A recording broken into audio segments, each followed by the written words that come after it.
ليه البشر بيحاربوا؟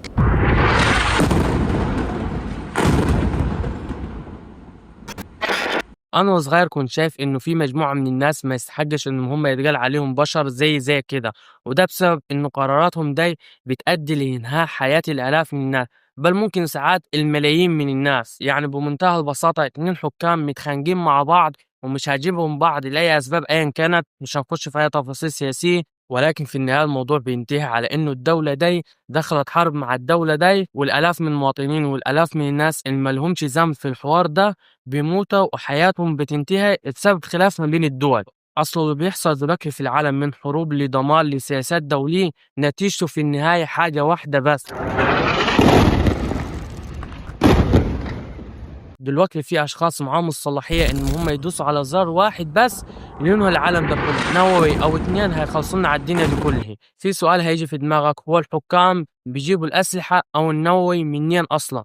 ألف به كده، عشان تجيب سلاح محتاج تجار سلاح، بس السؤال هنا إن تجار السلاح هم أصلا الدول اللي بيحاربوا مع بعض. يعني مثلا دولة تعمل رشاش بيضرب 500 طلقة في الدقيقة، فتيجي الدولة تانية تقول الله إيه الرشاش الجامد ده، انا هشتري منكم الكميه الفلانيه. مثلا هتروح الدوله اللي عملت الرشاش ده تبيع لهم كميه بتاع مليون حته، المهم تبيع لهم كميه كبيره جدا. فتيجي الدوله التانية بعد ما خدت منهم كميه السلاح الكبيره جدا دي، راح واخداها وموزعها على الجنود بتوعها. تعدي سنه في اتنين وفي تلاته ويحصل ما بين الدول دول عدم اتفاق فيحاربوا، فالدولة اللي صنعت السلاح بقت في موقف وحش جدا، لأنه احتمال كبير تخش في حرب مع الدولة اللي هي بعت لها السلاح أصلا. دلوقتي بقى عندك دولة معاها سلاح جاي من الدولة اللي هي هتحاربها أصلا. أنت متخيل إنك أنت هتخش حرب مع الدولة اللي أنت بعت لها السلاح أصلا؟ دي حاجة صعبة جدا.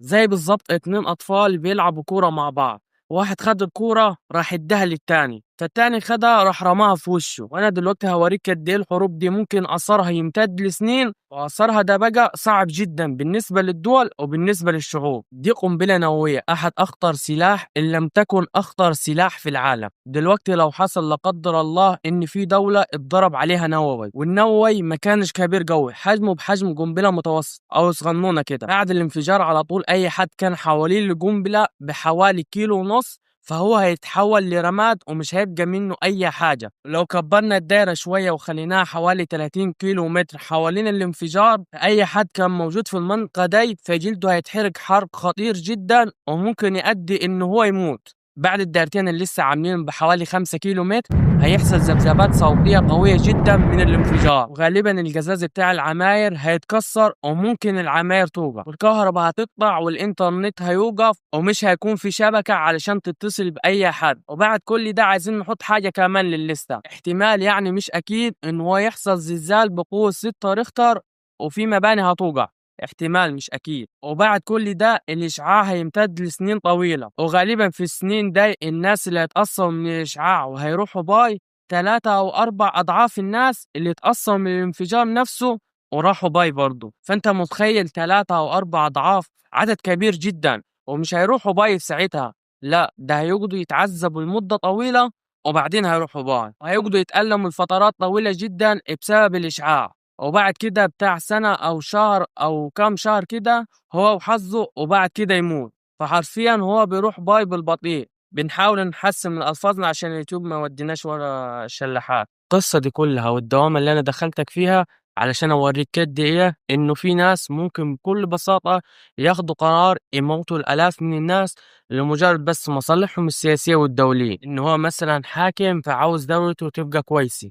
تمام، أنا ما عنديش أي مشكلة في ده، ومقابل ده إنه هو يدوس على الآلاف من الناس وموتهم وينهي حياتهم. أنت عارف يعني إيه تنهي حياة إنسان واحد بس؟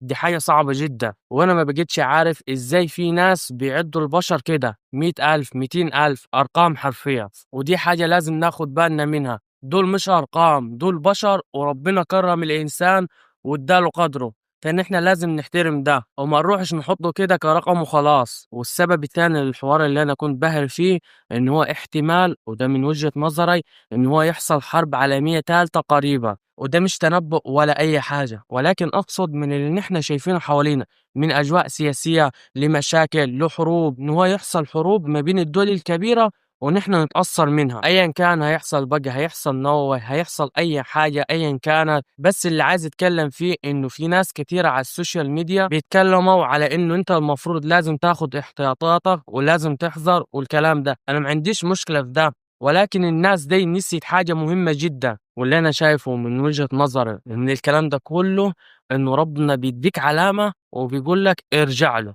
وإحنا شايفين اللي بيحصل حوالينا في العالم، يعني ربنا بيقول لك ارجع له وبيدّيك علامات وبيحذّرك، وكل شوية بيقول لك بُص أهو صار، بُص أهو وقع جنبك، بُص في الوضع الحرج، بُص، بُص، بُص، وأنت ولا على بالك، تقول ما وقع بعيد عني عادي cool. بنلطف بالعباد، والأهم إنّك أنت تاخد احتياطاتك وتجيب فول معلب والكلام ده كلّه، أنا ما عنديش مشكلة فيه، بس الأهم من ده إنّك أنت تقوي علاقتك بربنا، علشان لو مُت تبقى ميت على حُسن خاتمة، وإن شاء الله ربنا يتقبلنا كُلّنا ونخش الجنة، وبس. ودي طبعًا كانت رسالتي من الفيديو، ولو عجبك الفيديو ما تنساش تعمل لايك وfollow واشتراك في القناة وتفعّل زر الجرس، ولو مش عايز عادي ما يفرقش معايا الكلام ده. وبس، وشكرًا لمشاهدتكم، وكان معكم خالد عدلي أو قليل محمد، والسلام عليكم ورحمة الله وبركاته.